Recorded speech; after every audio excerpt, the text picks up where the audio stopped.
après que j'ai écrit le premier livre des indigos qui s'appelle Bnei Yosef et Yehuda, que ce livre-là, Baruch Hashem, est transformé en cours et il y a beaucoup de familles et de gens qui ont eu une nouvelle vie grâce à ça. Parce que vraiment, c'est des nouveautés de la Torah qui expliquent les caractères. Et je pense que c'est la chose la plus belle. Ça s'appelle Torah Chaim. C'est une Torah de vie. Donc la Torah de vie doit nous donner les réponses à nos caractères, à nos envies, à notre création, la sagesse de l'âme. C'est très important tout ça. Et dans cette sagesse-là de la Torah, on trouve les caractères qui sont Yosef et Yehuda qui sont opposés les uns aux autres. Mais il faut savoir que les caractères opposés, ça débute du début du monde. On a au début de la création le premier homme et la première femme. Mais on a aussi le serpent et sa femme. Ève, la femme du premier homme, était avec le serpent. Et Caïn est né de ça. Et le premier homme a quitté sa femme 130 ans. Il était avec la femme démon. Et des enfants qui sont nés de Adam et Ève étaient Caïn, il est venu du côté du serpent. Et Hevel est venu du côté de l'homme. Donc, dans la logique, qu'est-ce qui devait se passer? Que Hevel tue Caïn et pas que Caïn tue Hevel. Mais dans la réalité, qu'est-ce qui s'est passé? Il est écrit que Caïn s'est renversé sur Hevel. Vayakoum alav. Ça veut dire que Hevel était sur lui pour le tuer. Donc il s'est renversé et il l'a tué. Maintenant, nous avons plus aucune descendance du premier homme. On a les descendances du serpent. Ça veut dire qu'on est tous descendants de ce serpent. Et c'est la raison pour laquelle Dieu a créé le monde. Qu'on fasse quoi? Qu'on vive la présence du serpent, mais qu'on élève la lumière qui est captée dans le monde obscur et on élève cette lumière-là vers le monde céleste. On ne peut pas élever une lumière si on ne l'attrape pas. C'est comme des diamants. Je peux montrer à des gens sur un écran plein de diamants, leur dire achetez, c'est à moi, c'est à moi. Mais en fin de compte, j'ai rien du tout. Mais si j'ai les diamants sur la main, si la personne qui achète peut recevoir le diamant et moi je reçois l'argent et tout va bien. Donc vous savez qu'il y a un commerce spirituel et un commerce réel. Nous avons les opposés. C'est quoi les opposés? C'est toujours le virtuel devant le réel. Sachez, dans toutes les générations, il y a eu les frères virtuels et les frères réels.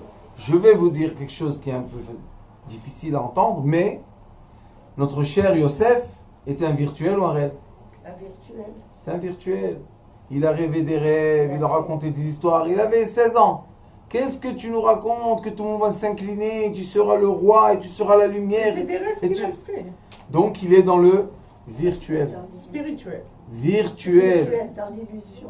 Il est dans l'illusion. Et son frère Yehuda, il est dans quoi? Le réel. Dans le concret. Dans le mensonge. C'est pour ça que la paracha, Yaakov dit, toi Yehuda, tu seras le roi de tout le monde. Et tout le monde l'a accepté. Pourquoi? Tu n'es pas l'aîné.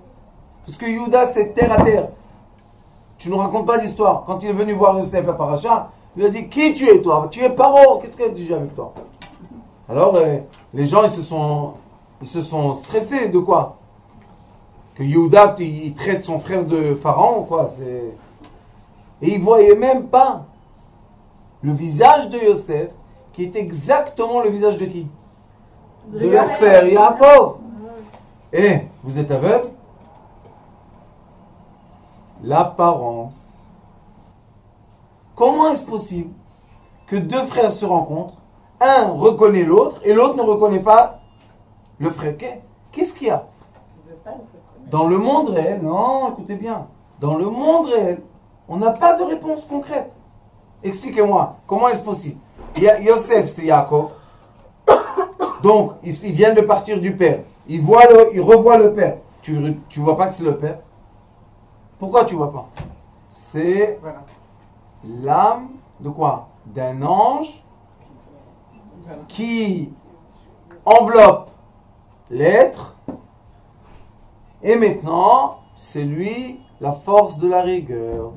Est-ce que Yosef est un barbouh? Il donne il fait nourrir sa famille, Oui. il leur donne tout, ou est-ce que Yosef c'est quelqu'un de rigueur qui coupe les têtes? Non, il est... S'il aurait voulu, il aurait pris ses frères, un par l'autre, chaque, il aurait coupé les têtes. Mais lui, chaque reprise qu'il les voit, il pleure. Alors comment ça fonctionne? L'homme qui pleure et l'homme très dur derrière. Qu'est-ce que c'est ça? Et ça, je veux vous dire que c'est une chose qui se passe presque tous les jours. À mon avis, tous les jours et des milliards de fois par jour. Les gens, comme nous sommes des boîtes vides, si on ne remplit pas notre boîte, il y a des apparences qui arrivent. Et quand les apparences arrivent, on ne fait pas attention au début, parce que c'est bien, tout un confort et bien. Mais après, avec le temps, l'apparence prend le dessus. Et quand l'apparence prend le dessus, on ne se sent plus très très très bien. Et ça arrive tous les jours. À beaucoup beaucoup de gens dans le monde. S'ils ne vont pas vers les sages qui savent changer les ondes, ils vont aller chez les docteurs. Qu'est-ce qu'ils vont leur donner? Antidépresseurs et cachets pour je ne sais pas quoi. Et quand ils vont leur donner ça, est-ce que ça va aider? Non. Au contraire. L'apparence devient épaisse et l'être dedans rentre. Il se noie, il rentre profondément et à un moment, il se perd. L'histoire de Yosef Hatzadik, c'est l'histoire d'énormément de gens sur terre. D'un côté, ils sont des gens très réussis, mais intérieurement, ils sont détruits. Dites sur Yosef Hatzadik, c'était le roi, c'était le leader, c'était le plus puissant, c'était le plus intelligent, c'était le plus beau. Et il pleure.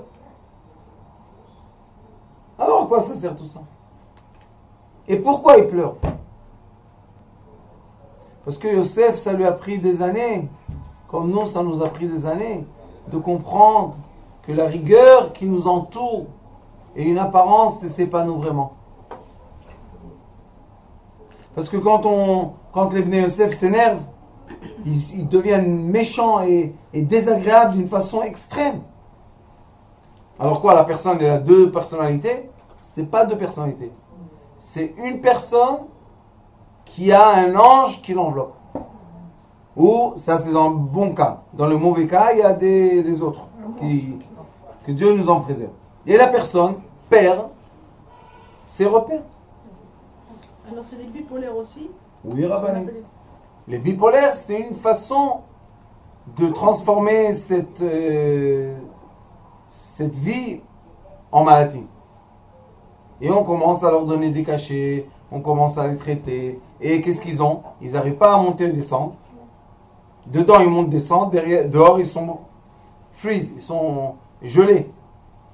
Et après, dedans, ça bouille. Dehors, c'est gelé. Qu'est-ce qui se passe?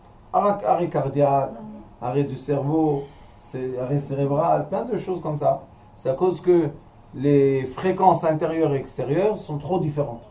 Et nous, on doit vivre les fréquences en harmonie.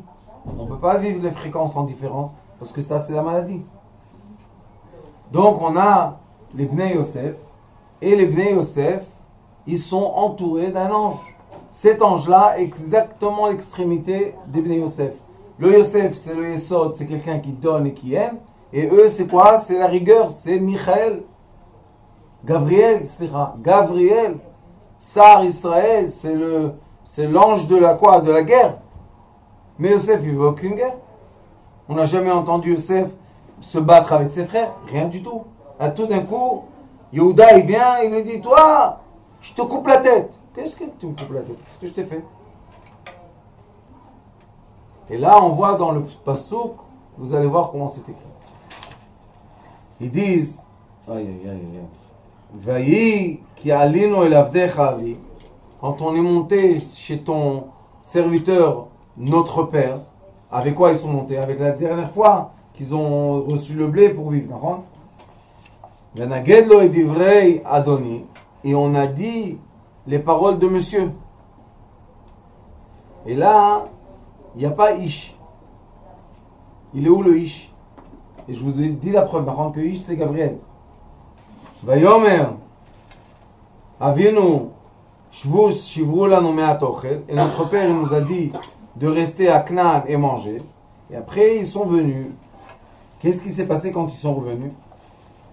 Ils l'ont raconté qu'Avdecha Arev et Anar, Yehuda était garant du petit de Binyamin. Imlo avienu elecha chatati lavi kol hayamim. Et si chas v'shalom, je n'emmène pas Binyamin chez mon père, je vais avoir toute ma vie un péché avec lui.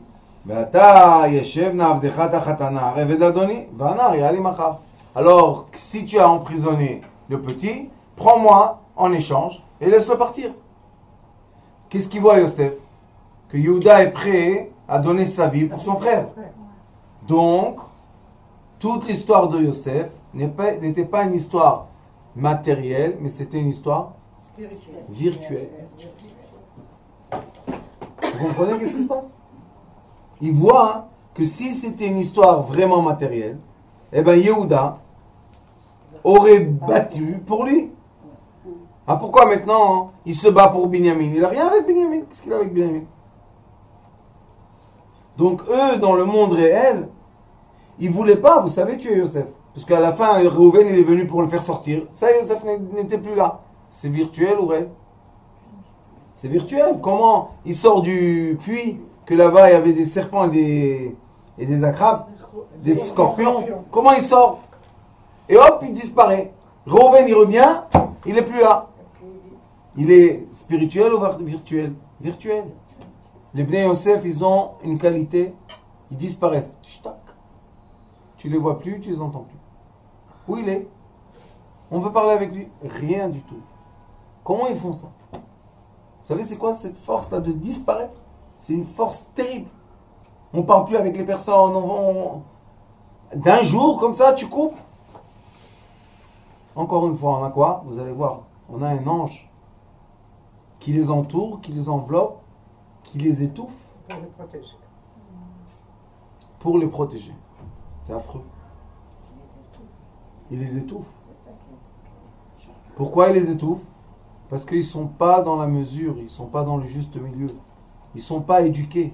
Si on aurait éduqué les Bnei Yosef comme nous, on enseigne, on n'aurait pas eu tous ces problèmes. Parce que les Bnei Yosef doivent étudier une langue, un langage. Quel langage? De Bnei Yehuda.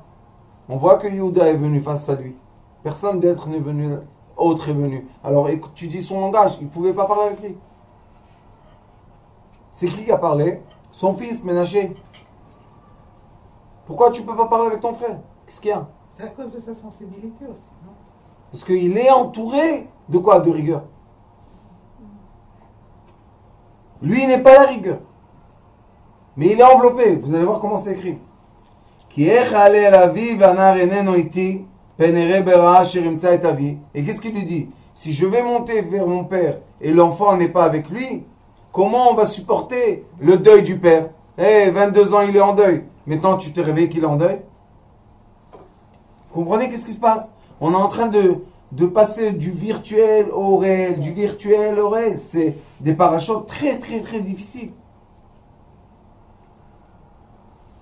Et qu'est-ce qu'il dit? Velo yachol Yosef litape. Ça y est, Yosef n'en pouvait plus. Ou pourquoi pas donner Ish, a donné Haaretz? Qu'est-ce qu'il a eu de nom? Regardez, il a changé le nom. Et c'est Yosef maintenant. Yosef ne peut plus se retenir. Qu'est-ce qu'il fait? Il dit à tous ceux qui sont sur lui, Nitzavim. Où on a le mot Nitzavim, vous savez? Vous vous rappelez? Avec Abraham. Abraham Avinu, Parashat Vayera. Qu'est-ce qui est écrit? Nitzavim alav. Vayera, au début de la paracha, quand on parle des trois anges, qu'est-ce qu'on parle? Vaïsa, Ena, Vayar, Vine, Shlosha, Anashim, Nitzavim. C'est quoi Nitzavim? Nitzavim. La Shonekia ou Klape Amal Achim. Quand est-ce qu'on va dire Nitzavim? Dans la Torah, quand il y a des anges sur lui. Regardez qu'est-ce qu'il est écrit ici. Il dit Velo yochal Yosef litapek lechol hanitzavim. Hein? Qu'est-ce qu'il dit ici Rashi? La Shonekia Klape Amalachim. Et là, qu'est-ce qu'il est écrit? Vaikra otziu kol ish. Quand on dit otziu, c'est pluriel, d'accord? C'est quoi kol ish? Tous les hommes. Non. Anashim, ishim. Il faut parler au pluriel. Non. Ça passe du pluriel au singulier. Qu'est-ce qu'il a dit, Yosef? Ish. On a déjà prouvé que Rachid dit Ish, c'est qui? Gabriel Amalach. Yosef Hatzadik, il dit, s'il vous plaît, tous les anges, levez-vous. Je veux être Yosef avec mes frères. Velo Amad Ish. Et il n'y avait aucun Ish, aucun ange Gabriel. Ito, avec qui? Avec Yosef. Quand Yosef s'est dévoilé à ses frères. Voilà, nous avons maintenant la preuve dans les mots de la paracha que les enfants de Yosef sont entourés d'anges. Mais ce sont les anges de rigueur. Pourquoi? Parce que Yosef, il vient du monde céleste. Là-bas, il y a quoi? Il y a seulement la lumière. La lumière se transforme en feu. Donc l'ange qui le protège, c'est du feu. Et quand il tourne, il devient méchant. La seule chose qu'on peut faire, c'est l'enlacer, l'embrasser. Parce que si on va avec la méchanceté, ça monte et ça monte et ça monte et ça monte et ça monte. Et ça devient de plus en plus extrême, de plus en plus extrême, de plus en plus extrême. Et de plus en plus fort, et de plus en plus fort, et de plus en plus fort. Alors il dit, Vaïten et kolo bevechi. Yosef pleure. Mais cette fois-ci, il pleure devant qui? Ses frères. Ses frères. Ça veut dire qu'il a pardonné ou pas? Oui. Quand il n'est pas étouffé de l'ange, il peut être, lui, un ange. Mais est-ce que ses frères étaient des anges à ce moment-là? Non. Non. Vaishmeu Mitzrayim. Vaishma bet paro. Et tout le monde a entendu, quoi? La pleure de Yosef. Tout le monde a entendu ça. Pourquoi cette fois-ci ils ont entendu et les dernières fois ils n'ont pas entendu? Parce que maintenant l'ange s'est levé de lui. Il s'est retiré. Il s'est retiré. Donc maintenant nous avons la vraie apparence de l'être. Et c'est pour ça que beaucoup de femmes qui sont mariées avec des Bnei Yosef, elles disent, vous ne le connaissez pas. Pourquoi on ne le connaît pas? Parce qu'elles disent, quand il est avec vous, il a l'apparence de l'ange. C'est pas le vrai. Mais quand il est avec moi tout seul, c'est le vrai. Vous imaginez un peu toute la vie être un acteur? Comme c'est fatigant. Un jour, ça l'est, khlas, on n'en veut plus être un acteur. Toute la vie, montrer tes yeux comme ça, oh, on dirait que tu vas aller tuer quelqu'un. Au lieu d'être bien, propre, pur. Alors il dit, Vayomer Yosef elecha, Ani Yosef. Yosef dit à ses frères, je suis moi Yosef. Aod Avi Chai, est-ce que mon père encore est vivant? C'est pour ça Morichaim il m'appelait Yosef Chai. Ani Yosef Chai. Velo yochlu echav la'anot oto ki nivalu mipanav. Et les frères ne pouvaient pas répondre. Pourquoi? Ils s'étaient choqués. Ils l'ont reconnu tout d'un coup. Ils ont réalisé, mais c'est notre frère. Mais c'est Yaakov. Qu'est-ce qu'il y a? Vous l'avez vu, ça fait 3 fois. Vous n'avez jamais réalisé ça? Il était entouré et enveloppé. Parce que là, la rigueur était partie. L'ange était le Gabriel. C'est ce qu'on dit. Asiru kol ish me'alai. Enlevez tout le monde. Je veux pas. Mais ça, kol ish. Ish. Kol ish. Pourquoi? Parce que Yosef c'est kol, c'est Yesod. Et Yosef c'est le Yesod. Donc kol. Alors il a dit, pousse-toi de moi. Je veux plus ça. Pourquoi tu veux plus? Parce que je veux mes frères. Et je vais vous dire encore une preuve, vous allez être étonnés. Quand Yosef, son père lui dit, va vers tes frères, qu'est-ce qu'il dit à l'ange Yosef? Va imtseu ish, ve'ine Yosef to'e basadeh, ve'sheleu ha'ish lemor, ma tevakesh. Il lui dit, l'ange, qu'est-ce que tu veux? Qu'est-ce qu'il répond Yosef? Il lui dit, Vayomer et achai anochi mevakesh. Agid ali efo em roim. Je veux mes frères. Je suis venu dans ce monde pour donner la main à mes frères. Je ne suis pas venu dans ce monde pour avoir la rigueur avec eux. Mais eux, tes frères, quand tu es leurs frères, ils vont te mettre dans le puits. Alors les anges célestes ne permettent pas ça. Vous savez, les Bnei Yosef, quand on commence à leur faire du mal, il faut faire attention. Il y a les anges qui commencent à faire la guerre pour eux. C'est affreux de savoir ce que je vous dis. Et là, il dit, Yosef, je veux voir mes frères. Même qui sont rohim, c'est le chant de Ra. Même que toi, tu penses qu'ils sont mauvais pour moi. Moi, je veux être avec eux. Qu'est-ce que tu as? Tu es masochiste? C'est pas masochiste. Yosef, il sait qu'il a le rôle. C'est quoi son rôle? Donner la main à ses frères. C'est le rôle de quoi? De l'union. C'est ce qui a fait après Moshe, vous allez voir, Shemot. Quand Moshe Rabbeinu a un débat avec Akadosh Baruch Hu, il lui dit, si je ne sors pas avec mon frère ensemble, Aaron, je ne veux pas. Mais de quel âge il n'a pas Aaron? À quelques jours, il est parti chez Paro. Après Paro, il est parti en Afrique. Après l'Afrique, il est parti chez Yitro. Quand est-ce qu'il a vu son frère? Mais c'est son frère. Mais qu'est-ce qu'il a dit? Si mon frère ne vient pas avec moi et on n'est pas un, je ne vais pas. C'est le seul qui a eu un débat avec Akadosh Baruch Hu une semaine entière. Personne n'a eu des débats avec Akadosh Baruch Hu. Il y a eu des moments, mais des moments, pas une semaine. Et une semaine, ni il mange, ni il boit, ni il dort. Akadosh Baruch Hu est là. Et tout ce qu'il disait, c'était quoi? Arrivé que Akadosh Baruch Hu lui dit, oui, ton frère sera avec toi. Il a dit, ah, si mon frère va avec moi, j'ai pas peur. De qui tu as pas peur? De la puissance du monde. Vous savez, c'était quoi l'Égypte? L'Égypte a pris tout l'argent du monde, tout le blé.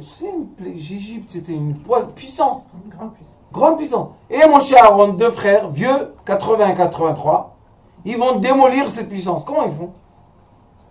C'est leur union. Si on est unis, Ouais. personne ne peut nous toucher. Et l'union est entre les deux extrémités. Être uni avec ce qui nous ressemble, c'est n'importe quoi. C'est pour ça que nous, à l'école, Sitrei Chaim, qu'est-ce qu'on enseigne? On enseigne le langage des deux frères. Le langage qui passe de l'un à l'autre pour guérir les gens, pour leur bien-être, pour leur parnassa, pour tout ce qu'ils ont besoin.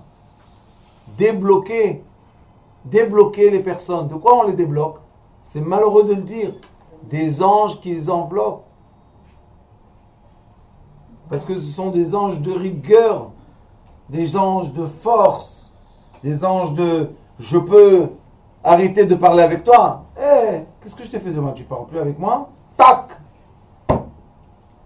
Il ferme le rideau, c'est fini. Vous savez quelle puissance il faut pour le faire, pour fermer un rideau et ne plus exister? Il faut être très très très très fort, hein? C'est pas chacun qui peut le faire. C'est quoi ce rideau-là? Hop, la présence de l'ange arrive, elle ferme la personne, c'est fini. Ni vu, ni connu. Alors on voit que Yosef va iten et kolo befri va yishmu Mitzrayim va yishma bet Paro. Va yomer Yosef elecha va ani Yosef. Haod avi chai velo yachlu echav la'anot oto ki nivhalu mipanav. Ils ont eu peur. De quoi vous avez peur? C'est le frère que vous avez jeté dans le puits. Vous êtes plus fort que lui. Ils ont vu qu'il est devenu la première puissance mondiale. Vayomer Yosef elecha. Il leur a dit, Kshuna, venez. Quand il leur a dit Geshu, on peut leur dire aussi Bo. Il y a beaucoup de mots en hébreu qui disent la même chose. Approchez-vous. Mais Geshu, c'est Goshen. Il leur a déjà dit, on va recevoir, je vais vous donner l'héritage de Sarah Imenu, qui a reçu la terre de Goshen de Pharaon quand il a voulu. Donc, ils savaient les frères qui avaient un héritage. C'était des frères. Ah, ils savaient. C'est comme nous. La Torah, elle diminue les mots. Mais si on étudie le Midrashim, on voit qu'ils savaient que Abraham a passé l'héritage à Yitzhak, qui a passé l'héritage à Jacob. que quoi? Que Eretz Goshen, ça appartient aux enfants de Sarah. Donc, alors il leur a dit Gishuna, Goshen. Et là, il va y gashu. Goshen, vous avez la paracha Vaïgash, Goshen. Vayomer ani Yosef achechem, encore une fois, il doit le répéter. Asher machartem oti Mitzrayim. Il leur donne encore un signe que vous m'avez vendu en Égypte. Premier signe, Goshen. Notre grand-mère Sarah Imenu. Deuxième signe, vous m'avez vendu.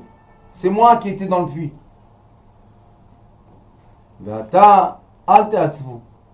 Il leur a dit, ne soyez pas tristes. Vous vous rappelez qu'ils ont dit, les frères, on a parlé la dernière fois, qu'ils ont dit quoi?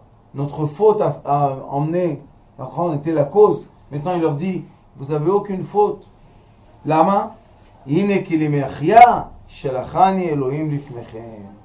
Dieu m'a envoyé avant pour que je puisse vous nourrir. Conclusion de la mission des enfants indigo, les enfants Yosef.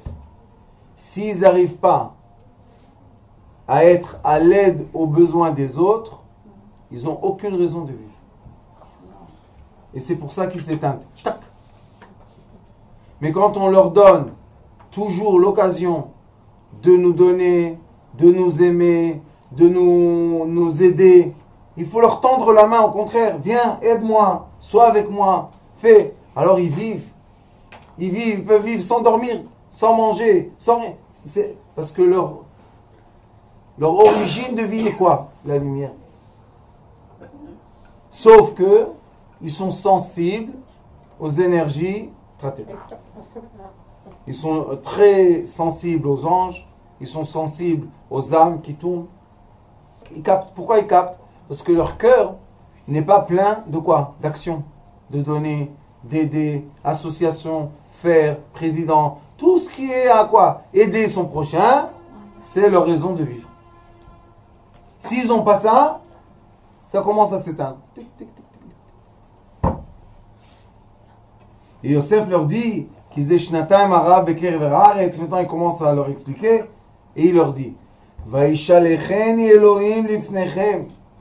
Dieu a fait tout ça. Pourquoi? La sum lachem sherid baaretz ou la chayot lachem le pleta gdola. Je vais vous nourrir. Vous savez combien d'années Yosef a nourri ses frères? 80 ans. 2 fois le désert. Moshe Rabbeinu dans le désert, 40 ans. Moshe et Yosef a nourri ses frères 80 ans. Et tous les jours, il leur disait, je vous donne ce qui vous appartient, c'est pas moi. Moi, j'ai rien. Comment tu as rien? Tu es le chef, tu es la puissance. Pourquoi dans toute la Torah, on ne nous dit pas, Yosef avait ça, avait la richesse. Abraham, il est écrit, il était riche, il avait des troupeaux, il avait des esclaves. Yitzhak, il est écrit, il avait des esclaves, il avait des troupeaux. Yaakov, il est écrit, je suis venu avec un grand troupeau. Ah, Yosef, où est ton troupeau? Vous savez quel était le troupeau de Yosef? Ses frères. Emroïm. C'est quoi Emroïm? Ce sont des troupeaux. Berger. Qu'est-ce qu'ils sont bergers de quoi? Et c'est pour ça que Yosef dit aux anges, à l'ange, qu'est-ce qu'il lui dit? Je veux connaître la paix, le bien de mes frères et le bien des troupeaux. Qu'est-ce que tu as avec le troupeau? Parce qu'un berger, il a un troupeau. Maintenant, la seule question est, qu'est-ce qu'il va faire de ce troupeau? Yosef a réussi à nourrir le troupeau. Mais après, Pharaon a maudit le peuple d'Israël. Il a encapsulé toute l'Égypte avec un ange que le Zohar Kadosh dit son nom. Et après que le peuple d'Israël est sorti de cet ange, l'ange a changé de mission et est devenu l'ange de quoi? De l'enfer. Vous savez c'est qui cet ange? Il s'appelle en hébreu Domé. Tout ce qui est ressemblant. Tout ce qu'on essaye, la mode, tout ce qu'on essaye de faire pour ressembler aux autres, on est encapsulé par cet ange. Et quand on est indépendant, on est libre de cet ange. C'est pour ça que la vraie force d'un thérapeute, c'est de emmener l'être qui est devant lui à sa liberté à lui, identique, totale. Et quand il est libre de cet ange, il est saint. Mais quand il est encapsulé dans l'ange, fait ça comme nous, fait ça comme nous, soit comme nous, ressemble-nous.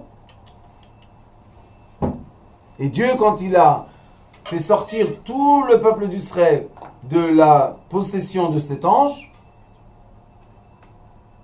qu'est-ce qu'il leur a dit? Vous allez être mes serviteurs à moi. Vous n'allez plus servir personne sur terre. Ça, hein, c'est un changement de quoi? De conscience. Est-ce que je veux plaire aux gens ou bien je veux plaire à lui?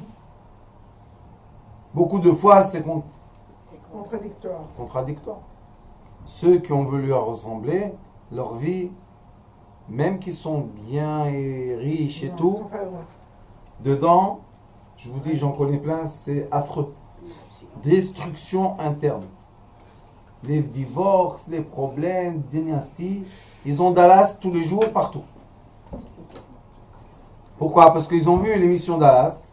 Ils disent on veut être l'autre, on veut être l'autre, on veut être l'autre.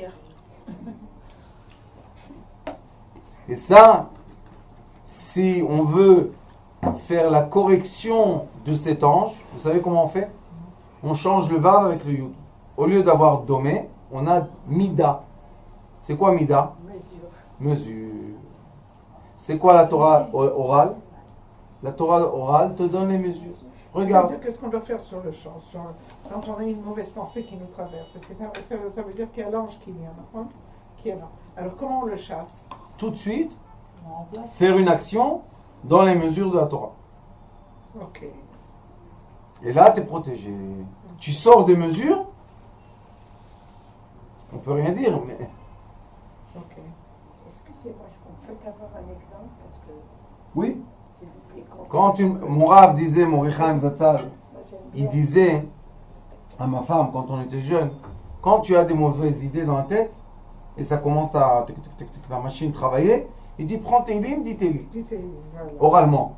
Qu'est-ce qui se passe quand on parle oralement? On suit la pensée, suit la parole. Quand on parle, on lit en silence, Non. c'est pas la même chose. Pourquoi? Parce que la voix de la personne crée son atmosphère. J'ai une preuve à ça. À l'école, j'enseigne la preuve que la voix crée l'atmosphère. Donc c'est moi qui me crée mon atmosphère et c'est pas une atmosphère qui fait quoi? Qui est en train de m'emprisonner. On peut remplacer une pensée par une autre Oui. positive. C'est quoi la pensée? Par l'amour, par le désir, par la joie.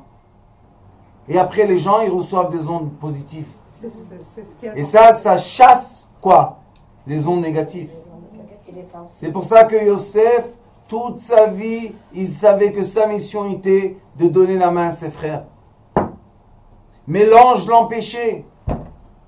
Pourquoi? Parce que ses frères, quand il était jeune, l'attaquaient, il faisait du mal. Alors l'ange était là pour protéger. Mais après, quand Yosef, ça y est, il est devenu un homme. Maintenant, ses frères, ils ne peuvent plus faire du mal. Donc maintenant, c'est lui qui donne la main. Vous savez, cette science-là que je vous dis, ça vaut quoi de l'or? Ça vaut la vie d'un être. Vous savez, j'avais une élève qui est partie. On lui a cassé un peu la tête de dire des bêtises, elle est partie. Et je l'ai revue il y a 2 semaines, 3. Elle m'a dit, Rav, je vais étudier avec toi quand même. Je lui ai dit, lèche. Pourquoi? Les gens, ils t'ont dit des mauvaises choses. Va, continue avec eux. Elle m'a dit, oui, j'étais chez eux. Mais c'est limité. Je lui ai dit, ça veut dire quoi limité? Elle m'a dit, il y a une fréquence que c'est fini là-bas. Je lui ai dit, alors, qu'est-ce que tu ressens? Elle m'a dit, je ressens mal. Parce que c'est vraiment, ça devient de l'idolâtrie tout doucement. La fréquence qui n'a pas de réponse céleste, ça devient quoi? Les moutons. Elle m'a dit, chez toi, il y a la lumière céleste. Je lui ai dit, c'est pas chez moi, c'est dans les livres. Alors même les gens qui s'en vont reviennent. Et ça, c'est le processus de Yosef. C'est un processus naturel. Que les gens s'approchent, reçoivent je sais pas quoi, s'éloignent, et après, se rapprochent encore une fois. Et cette fois-ci, il n'y a plus le masque. Il y a l'amour. Et quand il y a l'union, personne ne peut faire du mal. Et Yosef, toute sa vie, il a demandé une chose. Vous avez vu, 2 fois il a demandé. Je veux savoir comment vont mes frères. Mon père m'a donné une mission, et ma mission sur terre, c'est de m'occuper des autres. Et toi? Beaucoup d'années, peut-être 20 ans, j'étais serviteur d'un grand rave, grand décisionnaire. Et à côté de lui, ni je mangeais, ni je buvais. J'avais les règles très... Garder les règles. Et une fois, j'étais peut-être 24 heures avec lui. Il m'a dit, quand tu manges? Je lui disais, quand je te vois manger, c'est comme si que moi j'ai mangé. Maintenant, les gens ne savent pas, mais il y a beaucoup de gens qui le disent. Ils disent, ils sont fous. Qu'est-ce qu'ils ont cela? Mais ils ne savent pas que c'est la vérité. Quand les Yosef, ils donnent, ils sont nourris. Comment ils donnent? Ils reçoivent pour donner. On ne peut pas donner de ce qu'on n'a pas. C'est pour ça que Yosef, c'est le dernier anneau de toutes les sphirotes vers la Malchut. Donc il reçoit de tout le monde et il donne à tout le monde. Alors il est nourri ou pas? Bien sûr qu'il est nourri. Il peut rester des jours et des nuits sans manger. Quel problème?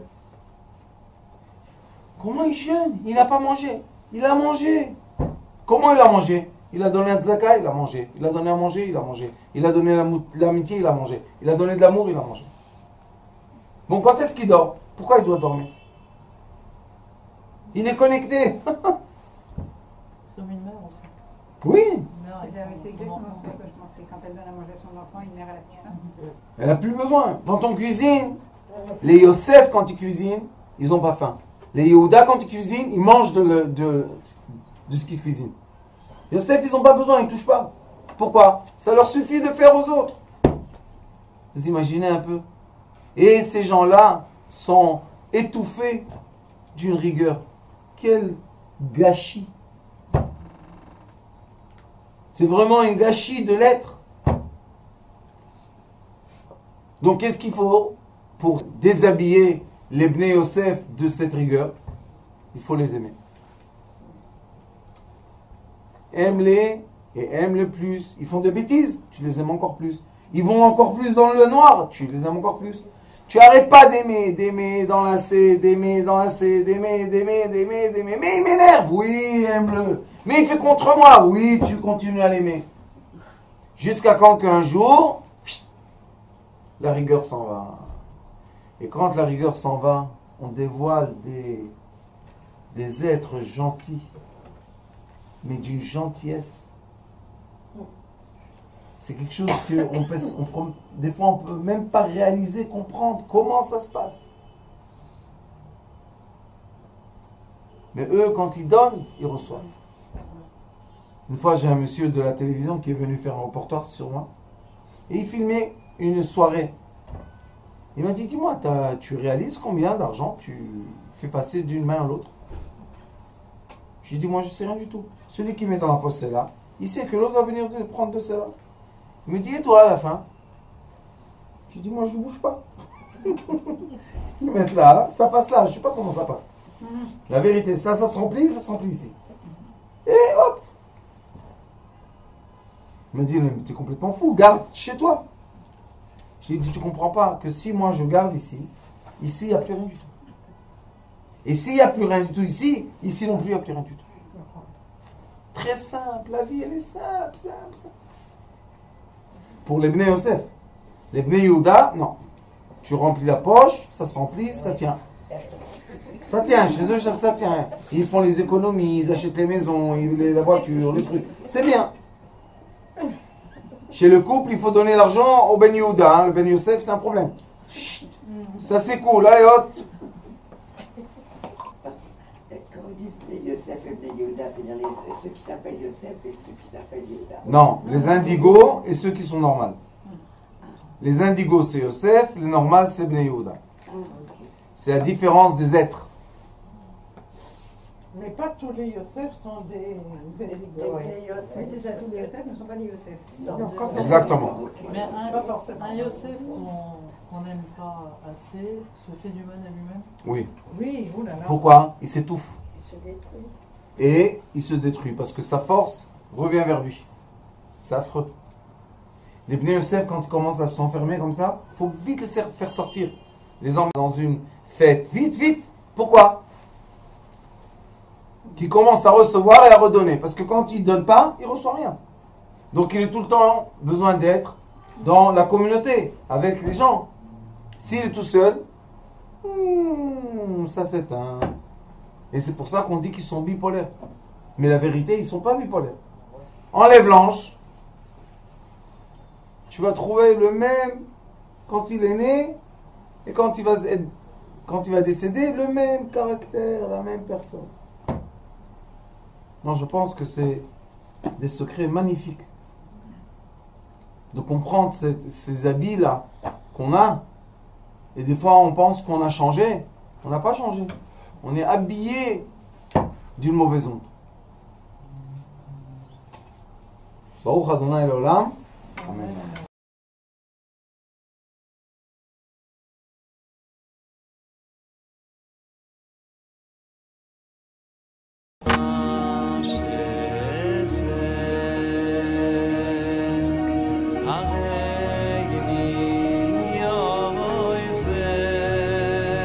הוא היה אומר לי, בבית שלי יש מלאכים, לא רוצה לצאת מהבית.